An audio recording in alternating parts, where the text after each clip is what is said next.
Hello and welcome back to my channel. So for those of you who watched the last video when I talked about fibromyalgia and my diagnosis journey, I mentioned that possible accidents at some point in your life can almost cause something that lays dormant that later on triggers fibromyalgia. So as I mentioned, I thought I would actually tell you about some of my accidents today, because although obviously the repercussions of them is no laughing matter, just the way some of them happened, what happened, and the irony of it is actually quite amusing. So if you're interested in hearing about my somewhat comical accident waiting to happen history, keep watching. So let's start with childhood. The first one I think I remember, I think I was about 6 and it was school sports day. Yeah. And I was excited about this, and so I thought I would run to school to get warmed up, and I was probably about a quarter of the way from home to school, and yeah, I fell over and cut my knee. It wasn't massive, but it was bad enough that once we'd finished with my mum walking to school, because I was walking the rest of the way, and the school suggested perhaps I better see the doctor with it. So a bus ride later to the doctor. Luckily they did butterfly stitches. If you're not familiar with those, they're like little plasters that are in strips, so it's actually plasters rather than needle and thread stitches. So yes, that's what became of my school sports day. I missed the sports entirely and injured myself. That's the first. I think there's only one other accident from childhood that I can remember.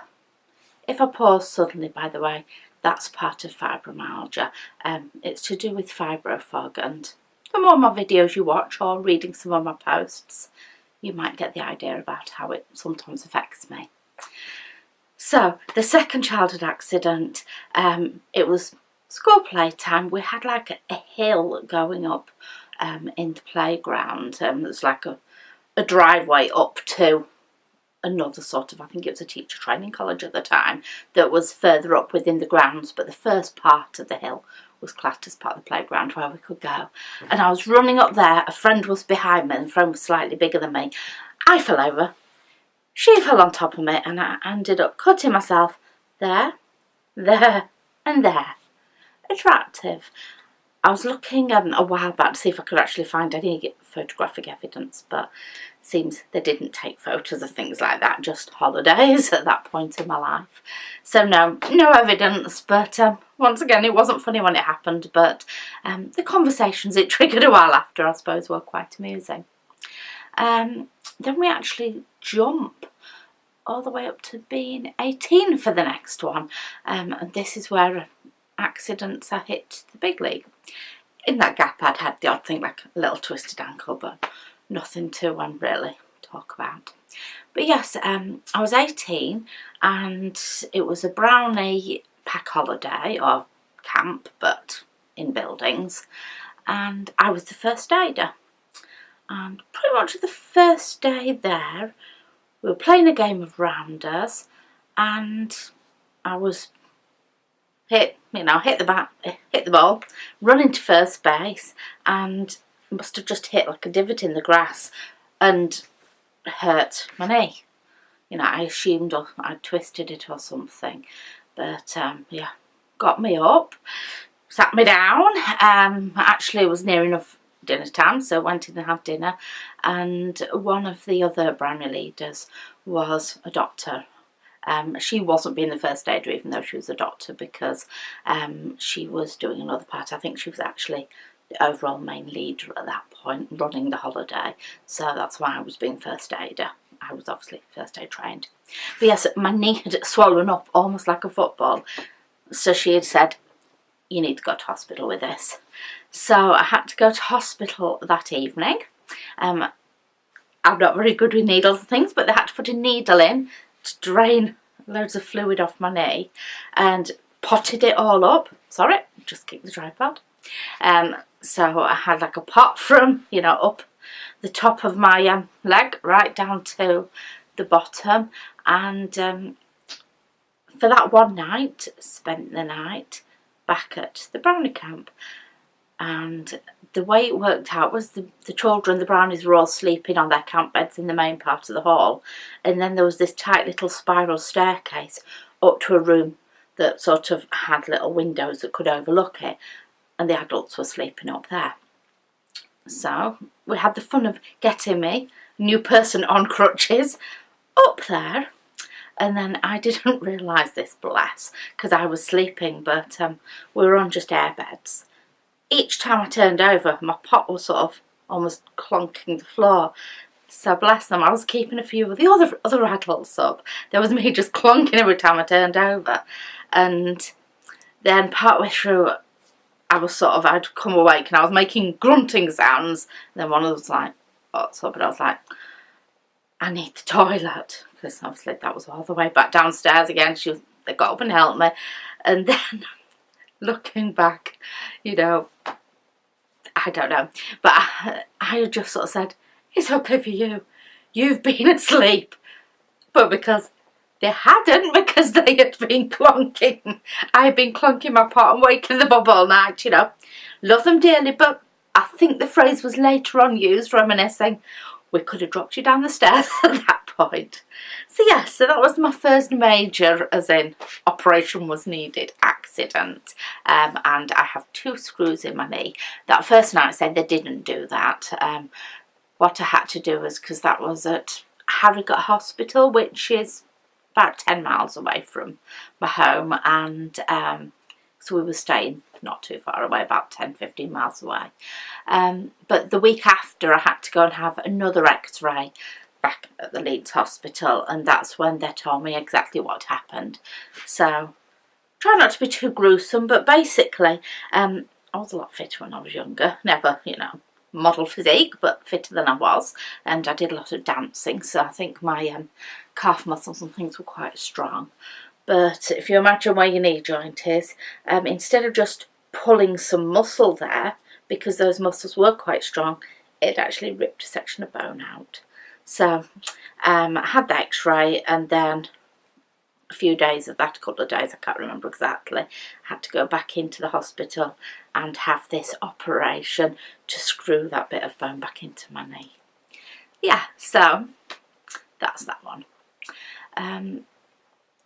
The next accident I had was, all I can say is it's down to Susan being Susan.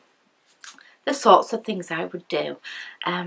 It was the week after Princess Diana had sadly died in that horrific accident, and it was on the Friday, and I was working at a slightly further away branch, Bradford, for those of you who know Leeds and Bradford and this country, and I was driving back, and I suddenly thought, I knew our head office had, which was Leeds, had flagpoles outside, so I wonder if they had lowered the flag in respect.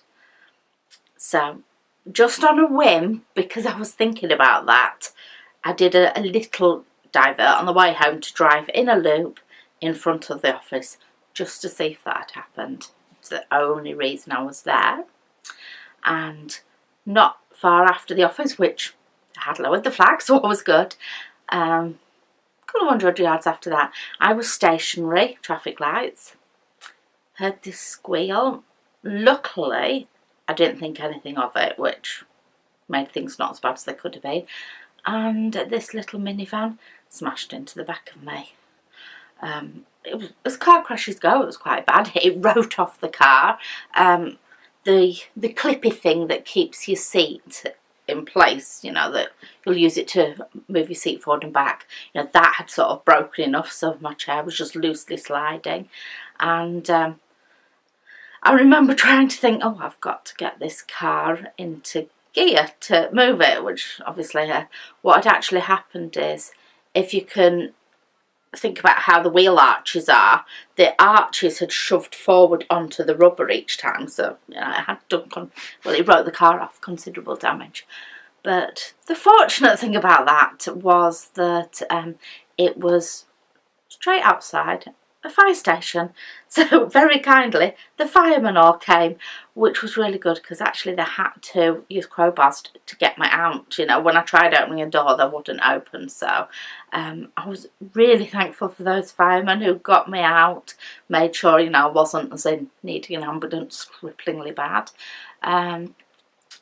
And what happened then was my parents were away, and I was a bit sort of worried about things. So because the head office, where I knew lots of staff were over the road, they were saying, would you like us to take you up to the hospital? And I was like, I'll just go over to my office, I'm sure one of my colleagues will take me. I went over there, spoke to the security, he was like, there's nobody here who'll be able to take you. And I was like, oh, what do I do now? So probably not the wisest decision at that point, but I was still in shock, I guess. I walked to the hospital. By the time I got there, I was in absolute agony. You know, with hindsight now, well, I probably either would have let the fire people take me, or I would have at least gone back to the fire station and said, sorry, there's no one, you know, could somebody take me after all. But yeah, I got there, and luckily it was just things like muscle pain and bruising. There was no breakages. But yeah, that was a bit of shock, and you know, an irony of being in a car crash just because I was at that place at that time for that specific reason. So after that, you know, I did have back bruising, but it took a while. I mean, I think I was off work for probably about 6 weeks after that, which ironically for the company as a whole, if I hadn't done that extra sort of maybe 20-30 minute walk afterwards, I might have been off work less. But I'm not here to discuss the politics of that, just the accidents. So anyway, I was off work for a few weeks of that, but it was probably the next year. The church I was attending, the bishop for the area was retiring, and they'd planned this big event. It was happening on one of the race courses. There was all sorts of stores and fun things, and in between it all there was things like races. So I joined the team for our parish.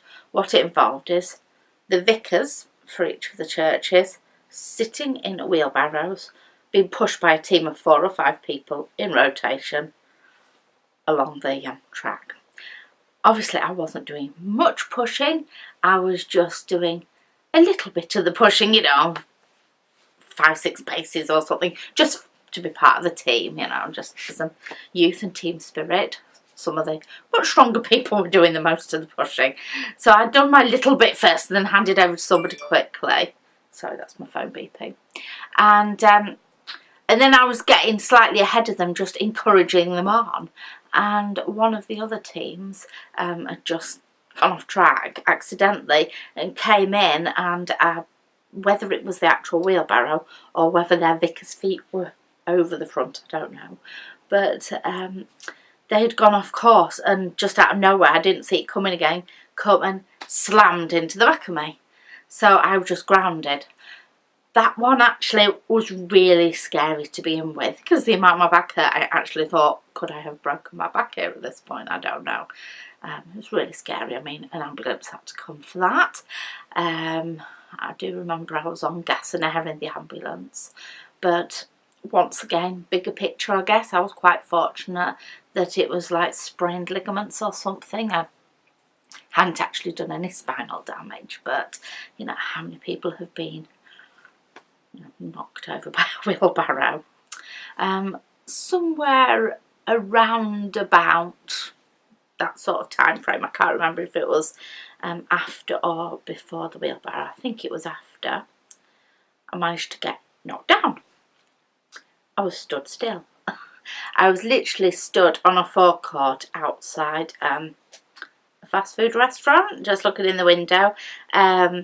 The fortunate things are, at that period in my time, it was before I'd passed my full car licence, but I had the licence I could drive a moped with, so I had a moped.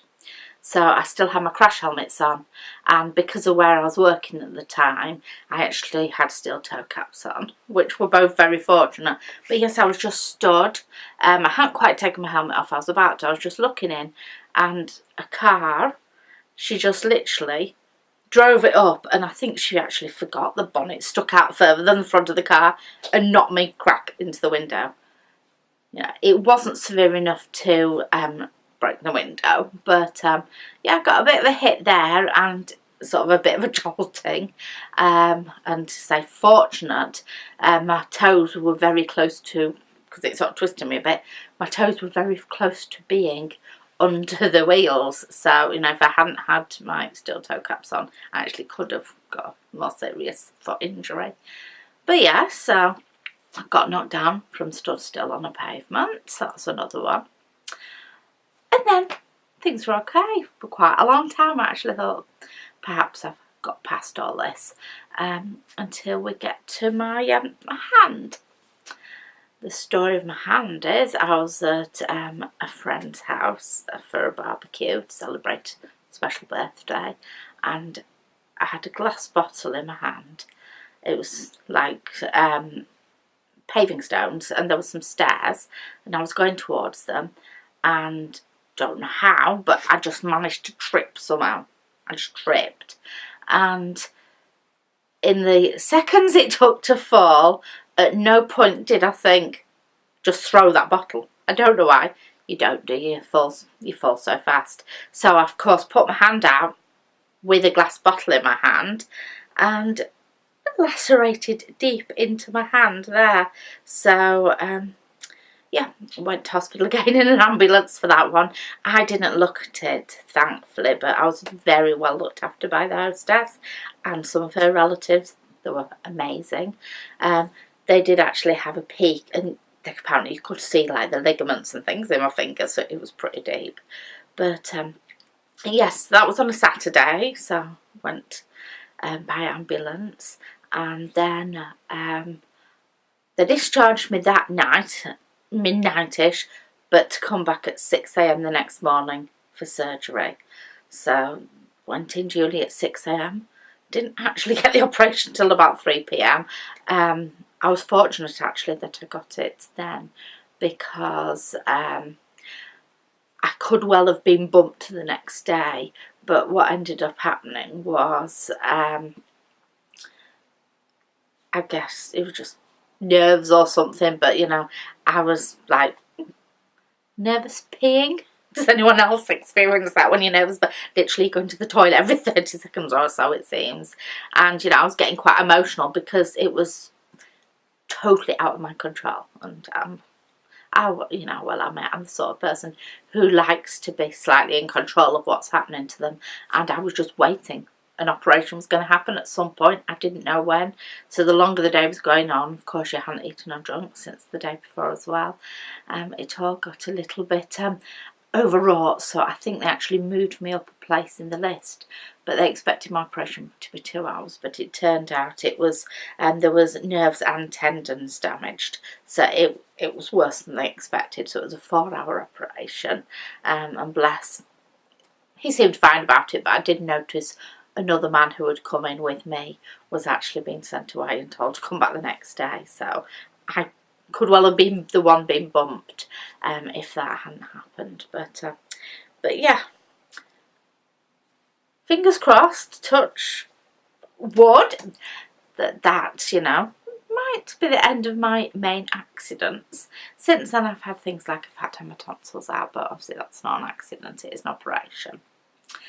But in all that list, all those different things happening, we don't know. Any one of those could have caused something in my body to change or trigger, and could be the reason why I'm sat here now talking to you about fibromyalgia.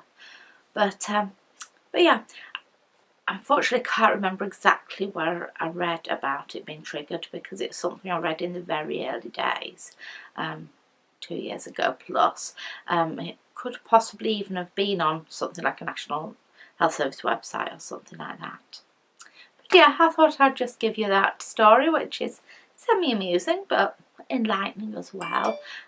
Sorry, phone again. And yeah, so thank you for listening if you'd stayed to the end, and I will be back with a fibromyalgia related video really soon. And the easiest way to know if I'm doing it or not is if you subscribe, and then if you touch that little bell symbol next to it, what that's going to do is it's going to notify you when I release. When I release a video. I will, you know, plan to get into routine, hopefully each Friday for fibromyalgia, but when you've got fibromyalgia, nothing is fully set in stone. Anything can happen at any time. But I'll be back with you really soon now. Thank you for watching. Bye.